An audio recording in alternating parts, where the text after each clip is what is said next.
Cumprimentamos a todos com a paz do Senhor. Eu gostaria de, nesta tarde, trazer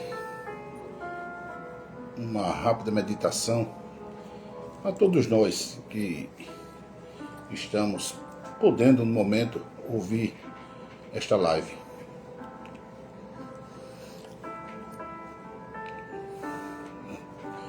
Gostaria de que você abrisse a sua Bíblia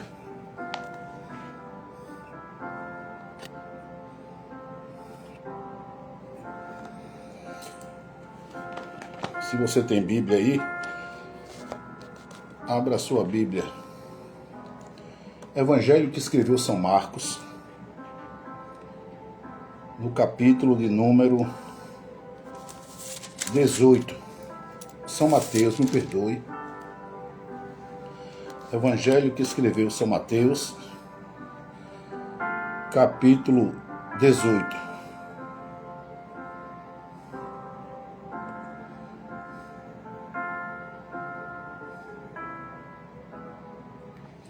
Evangelho que escreveu São Mateus, capítulo 18. Vamos todos fazer uma rápida meditação nesse texto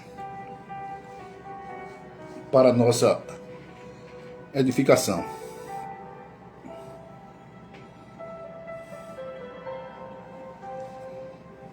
São Mateus, capítulo 18, diz assim: Parábola do credor incompassível. Jesus, ele disse o seguinte: Por isso, o reino dos céus pode comparar-se a um certo rei que quis fazer contas com os seus servos. E começando a fazer contas, foi-lhe apresentando um que lhe devia 10.000 talentos. E, não tendo ele com que pagar, o seu senhor mandou que ele e sua mulher e seus filhos fossem vendidos com tudo quanto tinha, para que a dívida se lhe pagasse. Então aquele servo, prostrando-se, o reverenciava, dizendo: Senhor, seja generoso para comigo, e tudo te pagarei. Então o senhor daquele servo, movido de íntima compaixão, soltou e perdoou-lhe a dívida. Saindo, porém, aquele servo, encontrou um dos seus conservos que lhe devia 100 dinheiros, e lançando mão dele, sufocava-o, dizendo: Paga-me o que me deves. Então o seu companheiro, prostrando-se a seus pés, rogava-lhe, dizendo: Seja generoso para comigo, e tudo te pagarei. Ele, porém, não quis, antes foi encerrá-lo na prisão, até que pagasse a dívida. Vendo, pois, os seus conservos o que acontecia, contristaram-se muito e foram declarar ao seu senhor tudo o que se passara. Então o seu senhor, chamando à sua presença, disse-lhe: Servo mau, perdoei-te toda aquela dívida, porque me suplicaste. Não devias tu igualmente ter compaixão do teu companheiro, como eu também tive misericórdia de ti? Indignando-se, o seu senhor o entregou aos atormentadores até que pagasse tudo o que lhe devia. Assim vos fará também meu Pai Celestial, se de coração não perdoardes cada um a seu irmão as suas ofensas. Amados, eu meditava ontem à noite nessa passagem bíblica, São Mateus capítulo 18, a parábola do credor incompassível, porque eu estava olhando depois do culto, cheguei em casa e abri meu celular para olhar as notícias, quem tinha passado mensagem, alguma coisa assim, e me deparei com um pôster no Instagram, uma notícia, na verdade, de uma pessoa, ela falando sobre aquela moça, tá o nome dela aqui, Janaína Garcia. Tá aqui o nome dela, porque foi público, publicou, na matéria ela publicou o nome dela, e ela dizendo o seguinte, mostrando essa senhora, que era na verdade aquela que levou 61 ou 62 socos dentro do elevador, em que aquele rapaz forte, musculoso, agarrou assim ela e socou várias vezes o rosto dela, 62 vezes, se não me engano, diz 61, mas eu acho que foi 62. E bateu brutalmente naquela mulher. Machucou, deformou o rosto daquela mulher, quebrou o dente, deformou esse osso aqui zigomático, a pele, ou seja, dilacerou muita coisa, fez um estrago muito grande nela. O homem era muito forte, pegou assim violentamente, batia muito forte naquela mulher. E eu fiquei com isso assim, chateado, porque eu vi a nota no Instagram dizendo, a pessoa que fez a nota, ela começou a dizer o que aconteceu agora com essa moça.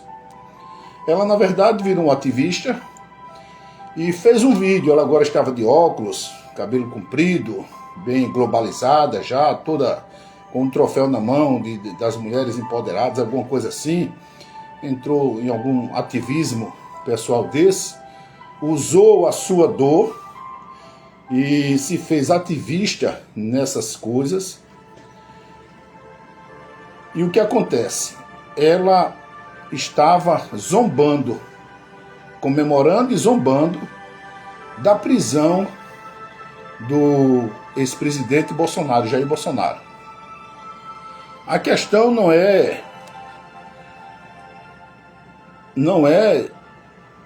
Bolsonaro, na verdade, nós não estamos falando de Bolsonaro. Poderia ser qualquer outro presidente, qualquer outra pessoa, qualquer pessoa sem importância, assim, sem destaque, sem estar em evidência, eu quero dizer. Poderia ser qualquer pessoa, né?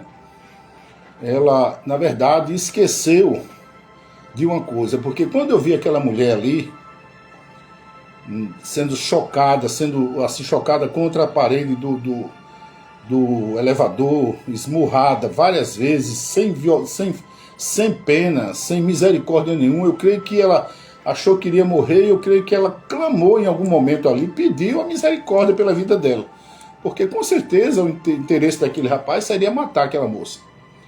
E eu fiquei pensando assim, que com certeza ela pediu misericórdia a Deus para não morrer, clamou o nome de Deus ali, de Jesus, para não morrer, e conseguiu ali escapar, levaram para o médico, fizeram algum tratamento já, eu creio que ainda está em alguma coisa assim, e ela estava de posse desse troféu, dessas coisas, se fez ativista nessas, e estava zombando nesse vídeo da prisão do Bolsonaro.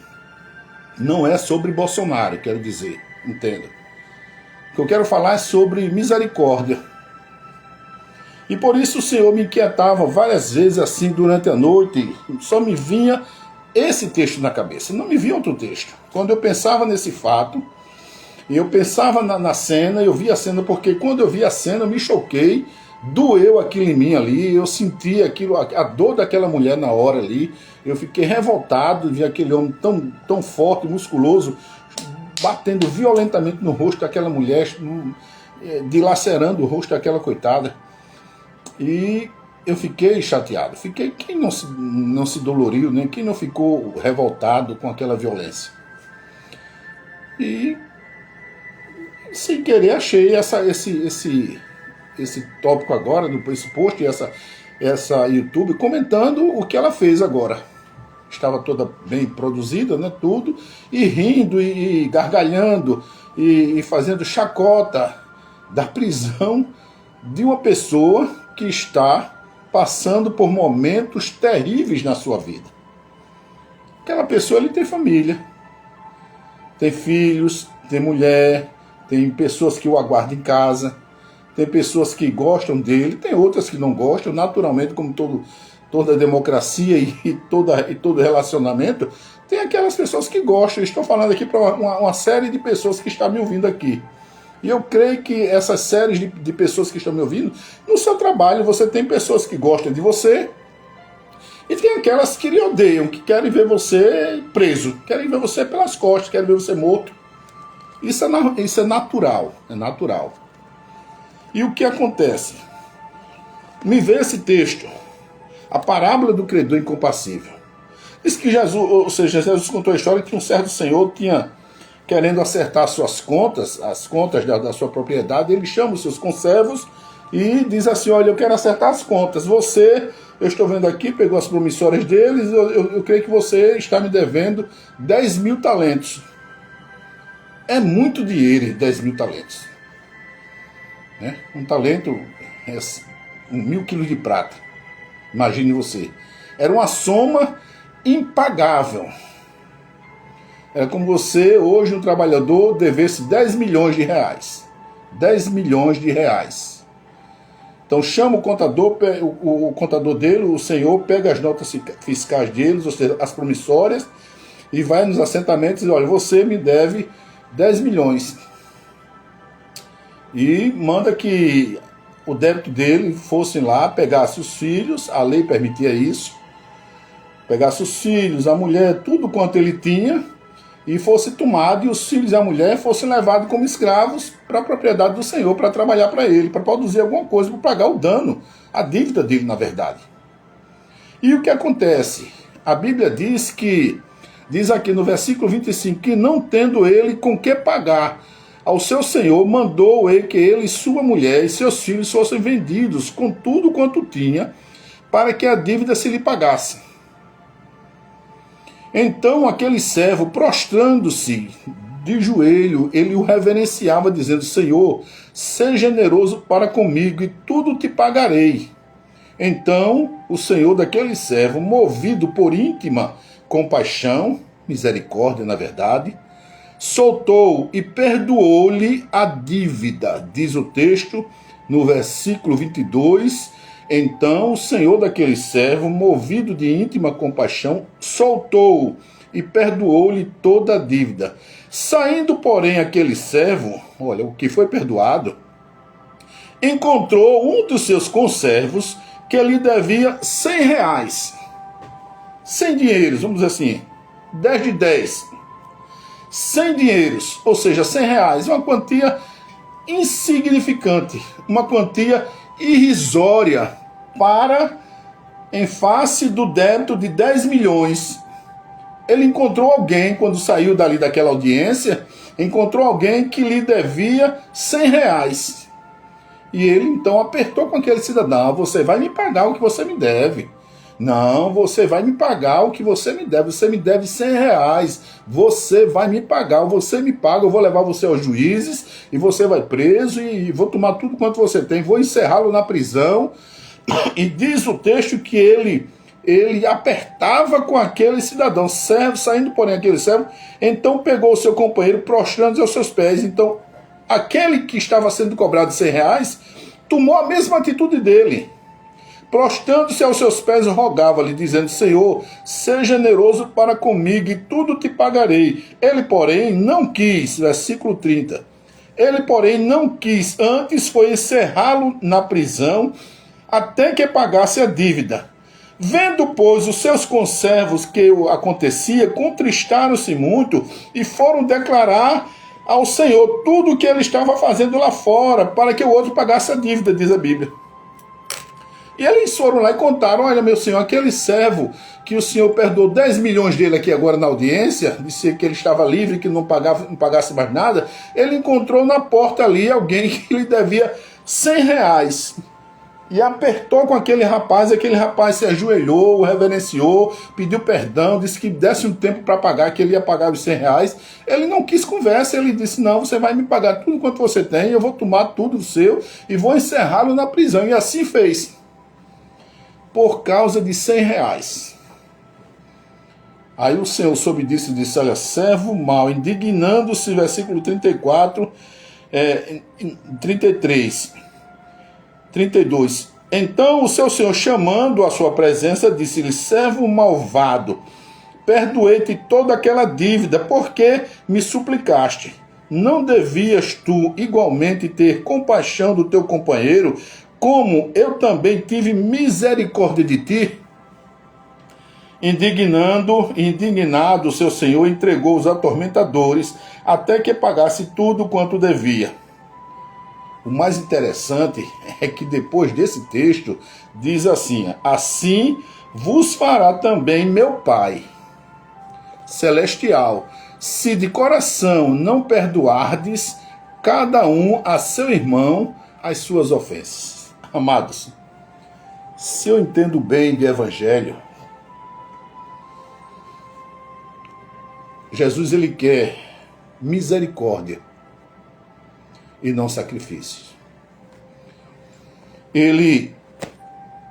O servo lhe devia 10 milhões e ele cobra os 10 milhões, o servo não tem com que pagar, ele perdoa, porque aquele servo implorou, se ajoelhou, rogou, e ele teve misericórdia. A Bíblia diz que ele tendo compaixão, se movendo de íntima compaixão, ser misericórdia, ele achou aquilo ali, 10 milhões, em face daquela transgressão, daquela dívida que ele tinha impagável, ele achou nada. E perdoou. Esqueceu, não cobrou mais, não quis nem mais um tempo para receber, ele perdoou, anulou aquela dívida. E aquele sujeito saindo ali daquela audiência e chega na porta ali e encontra alguém que lhe devia 100 reais, irmãos. Uma quantia irrisória em face do que ele devia ao seu senhor, 10 milhões. E aquele sujeito, ele se ajoelha, diz: olha, meu senhor, tu é misericordioso para comigo, eu tudo te pagarei, me dá um tempo aí. Ele diz: não, você vai me pagar sim, eu vou tomar tudo que você tem, vou lhe encerrar na prisão e você só sai de lá quando me pagar os 100 reais. E assim fez. Alguém vendo, os conservos foram lá e falaram para o seu senhor, para o senhor dele.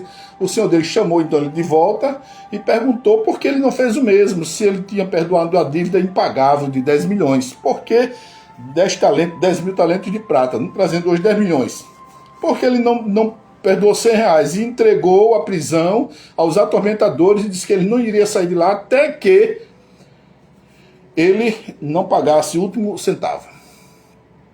E eu vi aquela mulher que um dia estava no elevador sendo esmurrada 61 vezes no rosto por um homem forte, malhado.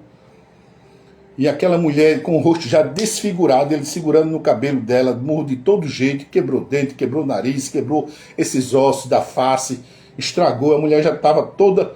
E eu creio que em algum momento ela lembrou e clamou a Deus: misericórdia. Misericórdia, não deixa eu morrer. Eu creio que no íntimo dela ela fez isso. E milagrosamente ela se saiu e conseguiu viver, sobreviver. E fizeram cirurgias, alguém se juntou, já fez isso, já fez aquilo, e começou, né? E hoje ela estava bem, sorrindo, de óculos, cabelo totalmente mudado, e zombando de um cidadão que nunca fez mal para ela. De um cidadão que nunca fez mal intencionalmente para aquela mulher. Para mim ele não fez também, eu creio que para ela não. E ela zombava e ria e comemorava a prisão daquele ex-presidente, do Jair Bolsonaro. E me veio esse texto, como eu disse. O livro de Deuteronômio diz aqui no capítulo de número 21, preste atenção, e o verso de número 18, diz assim: acerca dos filhos desobedientes. Quando alguém tiver um filho, quanto mais rebelde, que não obedece à voz de seu pai e à voz de sua mãe, castigando-os, eles lhes não der ouvido, então seu pai e sua mãe pegarão nele e o levarão os anciãos da sua cidade e à porta do seu lugar, e dirão aos anciãos da cidade: este nosso filho é rebelde, quanto mais não dá ouvido à nossa voz, é um comilão e um beberrão. Então todos os homens da cidade o apedrejarão com pedras, até que morra, e tirarás o mal do meio de ti, para que todo o povo de Israel ouça e tema. Irmãos, eu me pergunto várias vezes, onde é que está o Deus misericordioso aqui? Nessa passagem, Deus manda apedrejar um filho. Deus manda apedrejar um filho. Na Bíblia, em mais lugar nenhum, de Gênesis e Apocalipse, você vê um pai apedrejando o filho. Você não vê um pai apedrejando um filho. Rúben subiu no leito de Jacó, maculou o leito de Jacó e teve um caso com a esposa de Jacó, a enteada dele, né? Jacó, em momento algum, mandou apedrejar Rúben, que a lei permitia. Ele mandou apedrejar Rúben e não mandou apedrejar também Lé, não, aquele teve o caso. Lé, não a outra. E o que acontece? E eu depois me perguntava, meu Deus, mas onde é que está o Deus misericordioso aqui na Bíblia? Que Deus quer misericórdia e não sacrifício. Onde é que está esse Deus? Se Deus manda apedrejar um filho. Aí depois eu fui meditar, fui orar e fui pedir uma direção ao Senhor. Onde é que estava essa misericórdia de Deus? Cadê o Deus misericordioso que a Bíblia diz? E eu fui entender. A gente, quando tem filho, a gente começa a entender muitas coisas. Uma delas é desenvolver a paciência da gente. É desenvolver a misericórdia no coração da gente. A gente tem filhos, eles são novos, pequenos, eles obedecem, seguem as nossas regras, mas eles crescem. Eles casam e tomam as suas esposas, as suas casas, e vivem as suas vidas, cometem os seus erros, e mesmo quando estão perto da gente, continuam cometendo seus erros, e a gente, como pai, em momento algum, a gente pensa em levar esse filho a um juiz e dizer que ele é isso, é aquilo, falar mal dele e mandar o juiz apedrejar aquele filho. Se a gente, pai, não faz isso, imagine uma mãe.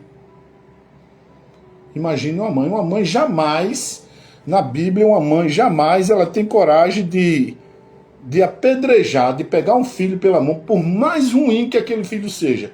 Por mais rebelde, contumaz, comilão, beberrão, por mais sem vergonha que aquele filho seja, uma mãe jamais, irmãos, ela tem coragem de pegar o seu filho pela mão e levar para dizer ao juiz, esse homem, esse jovem aqui não quer nada com a vida do outro, vão apedrejar, toda a cidade tem que apedrejar o meu filho. Por quê? Porque aí eu comecei a entender porque foi que Deus deixou esse versículo do apedrejamento, se ele, na verdade, não quis nunca o apedrejamento. Não quis nunca o apedrejamento de ninguém, porque ele sabe do coração de mãe e muito mais do pai. Ele sabe do pai muito mais da mãe. O coração de mãe como é. E ele permite isso para que a gente aprenda a desenvolver a habilidade de convivência. Para que a gente aprenda a desenvolver como pai a habilidade de relacionamentos e misericórdia com o outro. A gente vê o filho errando muitas das vezes, vê por um caminho que não é certo, e a gente, meu filho, está errado. Eu já quebrei a cara, não faça assim. Não, pai, comigo não, quero. Mas aí o pai não vai me mandar apedrejar. A mãe não vai mandar também, porque espera que um dia ele consiga acertar o caminho. Espera que um dia ele consiga se encontrar. Espera que um dia ele volte às suas origens. Isso se chama misericórdia, porque eu creio que o pai ou a mãe, eles desenvolvem durante a sua juventude a capacidade de errar também. Eles são falíveis, são falhos e erram. E agora eles têm a possibilidade, pela experiência, de pegar o filho e mandar apedrejar. Mas eles não, eles sabem que um dia já foi jovem, que um dia passou por aquilo, e que vai segurar o máximo ali, que vai se manter para não querer que o filho seja morto. Vimos aqui no Rio de Janeiro quantos traficantes mortos ali, estendidos ali, e a mãe em cima do corpo do filho chorando. O filho, o bichinho, a vítima da sociedade, matou 30. Estava ali no chão. Cabelo vermelho, todo nu, o bichinho matou 30, levou pro buraco ali, matava e enterrava no buraco, era um santinho, mas a mãe estava chorando por ele, chorando, desesperada, meu filho, por quê? Porque a mãe tem misericórdia. Não é sobre Jair Bolsonaro, não é sobre política, não é sobre fulana, é sobre a atitude das pessoas. É sobre misericórdia. É se colocar no lugar do outro.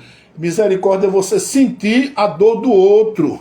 não querer para o outro, para você, aquilo que o outro também não quer. Isso se chama misericórdia. É para que a gente aprenda a sentir a dor do outro e dar o perdão para o outro. Como um dia nós fomos perdoados por Cristo. Imagina, irmão Mário, quantos pecados, né, terríveis eu cometi quando não conhecia Cristo, quando não tinha o temor de Cristo. E não cometo os meus pecados. Quem não comete pecado? A Bíblia diz: aquele que não diz que não comete pecado se faz mentiroso. Quem um dia como eu já devia 10 milhões, a Bíblia diz que Deus pegou aquela cédula que nos era contrária, aquela promissória de 10 milhões que o irmão Mário devia. Pegou aquela, olhou para mim e eu disse: Senhor, tem misericórdia, ser misericordioso para com teu servo, um dia te pagarei. Ó, achando que eu poderia pagar 10 milhões e o Senhor pegou. A Bíblia diz em Colossenses que ele rasgou aquela cédula que nos era contrária e colocou na cruz do Calvário, expondo, né, as entidades ali, ou seja, os demônios, ao vitupério, ao fracasso. Porque nós seríamos cobrados, nós seríamos colocados na mão dos atormentadores pelas nossas dívidas, pelos nossos débitos impagáveis diante do Senhor. Ninguém por si só consegue meter a mão no bolso e pagar o débito do pecado que todos nós tínhamos, irmãos. Ninguém consegue pagar a sua dívida sozinha, a não ser convencido pelo Espírito Santo, pedindo perdão a Deus pelos pecados. Aí ele rasga a cédula que nos era contrária, rasga e coloca lá no madeiro, expõe os demônios ao escândalo ali, porque ele pagou a nossa dívida. Aí agora nós somos salvos, lavados, remidos no sangue do Cordeiro, justificados pelo sangue de Cristo, justos não pela nossa justiça, trapos de imundícia, mas justos pelo sangue do Cordeiro sobre a nossa vida. Nós somos salpicados pelo sangue de Jesus, somos resgatados desse sangue, pelo sangue, imaculado, puro, incontaminado, sem mácula, né? Nós somos, como diz Pedro, nós somos comprados por bom preço. Aí agora nós temos os nossos devedores. Aquela pessoa que leva 61 socos na cara, sai toda desfigurada, pede misericórdia ali para não morrer. Aí agora, essa pessoa, depois de estar empoderada, militante, agora, enrolada pelo troféu na mão, gargalhando de um homem que ela não viu, não conhece, não apertou a mão, nunca conviveu com ele, não teve a mínima misericórdia, o mínimo respeito por ele ou por qualquer pessoa, de dizer: Deus, tem misericórdia daquele homem. Deus, tem misericórdia daquela autoridade. Senhor, eu levanto as minhas mãos, eu não estou militando, mas tem misericórdia dele. Eu perdoo, Pai. Mesmo que Bolsonaro tivesse feito mil ações contra ela, mas que ela dissesse: Pai, entrego nas mãos este rapaz, toma conta dele, não escarnecer, não vir ao público fazer um vídeo, fazer chacotas com a prisão de um cara que ela nem conhece. Aí eu pergunto: a misericórdia é boa, mas a misericórdia é boa para mim, para os outros não. Eu quero ter misericórdia do meu filho, mas do filho do outro, não. Eu quero ter misericórdia assim, de quem eu quero, mas daquele lá, não. A misericórdia não é seletiva, irmãos. A misericórdia de Deus não é seletiva. Não é seletiva. Não, vou ter misericórdia desse e não vou ter daquele. Misericórdia para todos. Muito me entristeceu de ver o vídeo desta jovem tomando essas atitudes, que não é atitude de seguidor de Cristo. O verdadeiro cristão, ele não se sente alegre, ele não se sente regozijado quando vê alguém caindo. O verdadeiro cristão, ele não se sente, né, feliz ao ver a miséria do outro. Ele não se sente feliz ao ver a queda, o fracasso do outro, ao ver a falência do outro, ele ora, ele entrega, ele pede, ele jejuma, ele não vai para as redes sociais fazer vídeos e brincar e rir, fazer chacotas, né? Esquecendo-se do dia de amanhã. No livro de Gálatas diz, aquilo que o homem plantar, ele colherá. Porque semelha a vento, planta tempestade, colhe tempestade. A gente não pode plantar abacate e colher figos. Quem planta abacate vai colher abacate. Quem planta pepino vai comer pepino, irmãos. Quem semeia vento, colhe tempestade. É bíblico isso. É a lei da semeadura. Com certeza, essa moça ainda vai viver muito tempo para passar por necessidades e aflições em que ela vai ser trabalhada no seu caráter. Deus usou esse 61 soco para ver se acordava, mas pelo jeito ela não acordou. Continua canalha, sem misericórdia, sem amor para com os bons. Continua dessa forma, agindo dessa forma, rindo da pobreza, rindo da misericórdia dos outros. Queria ver que quando ela sofreu esse acidente, essa causa de 61 soco na cara, queria ver com pessoas como eu, se eu fizesse um vídeo, que coisa boa, essa mulher sendo espancada, que linda, toma, ela merece, né? Seria crucificado, irmãos. Eu senti a dor dela. Eu orei de madrugada por ela. Meu Deus, tem misericórdia dessa moça, Senhor. Meu Deus, toma as pessoas, né, crucificando o cara lá. Mata esse cara, faz isso. Até eu fiquei com raiva. Intercedi por ela. Meu Deus, tem misericórdia. Salva essa moça, não deixa. E agora a sujeita curada faz um vídeo rindo da desgraça de uma pessoa que ela deveria ter, no mínimo, respeito, irmãos. É como aquele Charlie Kirk, lá nos Estados Unidos. O rapaz morreu com um tiro no pescoço por um esquerdista. Sangrando, deixou filhinhas, deixou família. E quantas pessoas, médicos, que são responsáveis por salvar vidas, faz um vídeo zombando daquela vida. Pessoas importantes vão para a imprensa fazer vídeo, né? Teve um artista aí que fez um vídeo. Se Bolsonaro tossisse, ele iria ter aí zombando de Bolsonaro, um comediante. O coitado sofreu um infarto.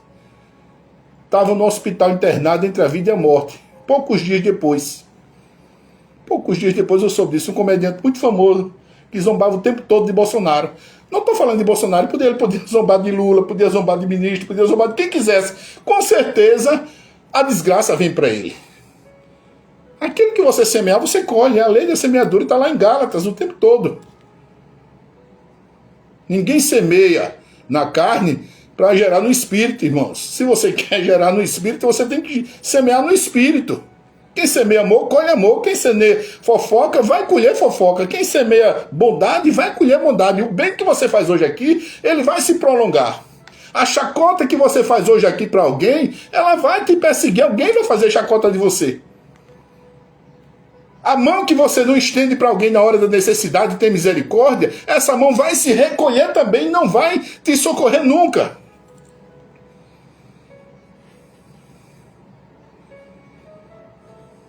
Certa vez eu passei uma situação, eu ajudei uma pessoa que, muito importante, da justiça, fiz um favor para essa pessoa, e eu cheguei no fórum, fui pegar uma reintegração de posse do meu sobrinho, que era criado como filho, eu criei como filho, de 9 meses, e ele faleceu. E eu fui no fórum pegar a sentença de morte. Ele faleceu, mas tinha pego a reintegração dele. Saiu a reintegração dele na polícia. E quando eu fui pegar esse documento, cheguei lá, a pessoa me deu o documento. E eu peguei o documento e a emoção foi tanta e a dor foi tanta, porque ele já havia morrido. E eu sentei, saí do fórum da sala assim, e sentei num banco com a sentença na mão e comecei a chorar, irmãos. Eu estava fardado dessa tarde no fórum. E baixei a cabeça e comecei a chorar ali. A pessoa veio, saiu da sala dela, essa autoridade veio com um copo de água.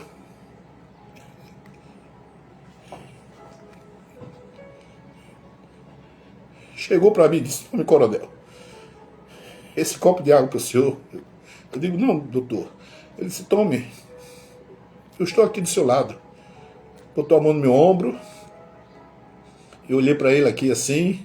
Aí veio outra pessoa dele, um assistente dele também, sentou do meu lado, me abraçou. Irmãos, aquilo ali foi um conforto para minha alma. Um bem que eu tinha feito para aquela pessoa muitos anos atrás. E ela foi trabalhar naquele fórum, e aquela pessoa também muito importante saiu da sala dele, veio me trazendo um copo com água para me consolar. E mandou que eu fosse em paz. Aquilo ali foi o que eu plantei um dia, eu colhi. Foi o que eu plantei um dia. Já pensou se eu tivesse, na hora de ajudar aquela pessoa, eu virasse as costas para ela? Nesse momento, como eu não iria ser tratado lá? Você nunca sabe o dia de amanhã, meu querido e minha querida. Nunca vá zombar de ninguém que está preso. Nunca, a Bíblia diz: orai pelos presos, visitai os presos. Não manda a gente zombar dos presos. Mesmo que seja um traficante, um estuprador, está lá, ore por ele. Se não der, fique calado. Se não tiver vontade de orar, fique calado, não faça nada. Mas fique calado. Não crie algo mal para a sua vida. Não crie uma maldição para a sua vida por isso. Se você não gosta, ou não tem estrutura ainda para amar e perdoar a pessoa, fique calado. Feche a sua boca, se controle a sua língua. Diga nada, Deus conhece o seu coração. No tempo certo Ele vai aplanar, vai trabalhar no seu coração, vai tirar essa mágoa, essa mancha, essa raiva, essa revolta. E tudo passa, irmãos. O silêncio é resposta também. Então que nesta tarde a gente aprenda com Deus que a misericórdia são as causas de não sermos consumidos. Jeremias diz que as misericórdias do Senhor, elas se renovam a cada manhã. Grandes são a tua fidelidade ao Senhor, ele disse. Nas lamentações de Jeremias, ele não manga de ninguém. Eu não vejo o profeta Jeremias mangando dos reis que ele profetizou, que falavam dele, que não se cumpria a profecia. 60 anos ele pregou. E muitas não se cumpriram naquela época. Foi chamado de falso profeta, foi perseguido, foi espancado, colocado no calabouço. Mas eu nunca vi Jeremias amaldiçoando por si mesmo, a não ser que Deus quisesse, a vida de ninguém. Ou rindo quando Zedequias, teve os olhos vazados, furados. Rindo, eu nunca vi isso de um profeta de Deus. A Bíblia diz que ele chorava, os olhos deles, era como a cabeça dele, como uma caixa d'água, de tanta lágrima que tinha nos olhos. Era a vida de um homem de Deus. Então que nesta tarde, amado e amada que está ouvindo esta palavra, você aprenda uma coisa: a desenvolver misericórdia. Seja ético. Não vá rir de ninguém. Você não sabe, amanhã você pode estar preso. Amanhã você pode estar presa. Não vá rir de ninguém. Se você não puder ajudar, fique calado. Se você não gosta, fique calado. Não toque. Deixe Deus quebrantar o seu coração. Assim como você foi perdoado desses 10 milhões um dia, aprenda a ter misericórdia das pessoas também que estão ao seu lado. Aprenda a perdoar as pessoas, porque você já fez muito, já aprontou muito. E Deus te perdoou. E Ele quer que você exerça também esse perdão e essa misericórdia. Então que Deus nos abençoe. Que Deus nos guarde. Que Deus nos dê da sua graça. Tenha uma boa tarde.